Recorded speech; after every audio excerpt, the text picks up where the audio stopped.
Le biomimétisme, c'est une démarche, c'est une philosophie qui propose de prendre le vivant comme modèle pour répondre aux grands enjeux d'un développement plus soutenable de nos sociétés. On différencie le biomimétisme de la bio-inspiration, qui est un concept plus général, plus générique, où on s'inspire du vivant, mais quelle que soit la finalité.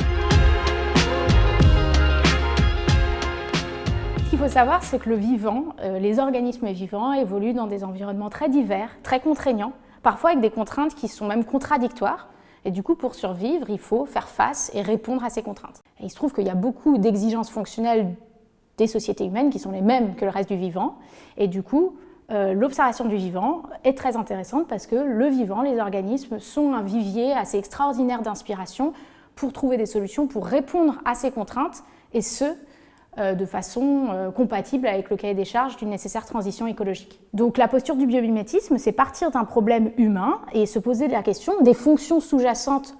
auxquelles il faut répondre, d'aller interroger le vivant, voir comment le vivant, le reste du vivant, répond à ces fonctions, d'aller essayer de comprendre, s'abstraire de tous les détails inhérents au modèle biologique et trouver un principe physico-chimique souvent sous-jacent qui permet de répondre à ces fonctions. Et ensuite, ce principe peut être utilisé pour concevoir un produit ou une solution. Pour commencer dans le domaine des matériaux, parce que la matière, les matériaux font tout ce qui nous entoure, donc les produits, les structures, les infrastructures,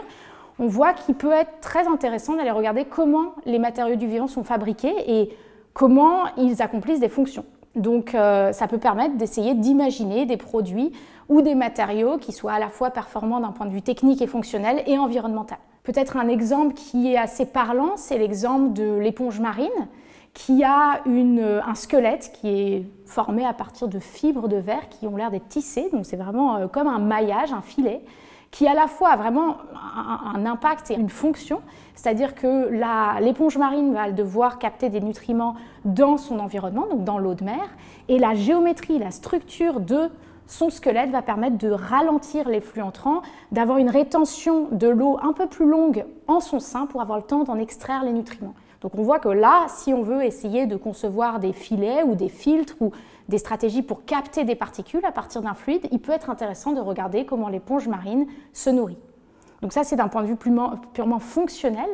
mais on peut aussi regarder comment l'éponge marine va fabriquer son matériau, parce que là, c'est des fibres de verre qui sont faites dans de l'eau, avec de la silice qui est trouvée dans l'environnement et avec des pressions et des températures qui sont extrêmement modérées. Donc c'est très loin de ce qu'on fait dans nos industries où le verre est fait à peu près à 1600 degrés. Donc l'ADEME et le CEBIO sont engagés à un partenariat en 2019 qui a activement contribué à la mise en œuvre opérationnelle du biomimétisme sur tout le territoire français. Et donc l'idée était, entre autres, de faire des études d'impact socio-économiques et environnementaux du biomimétisme, à tel point que l'ADEME en est arrivé à intégrer le biomimétisme dans un certain nombre de ses appels à projets.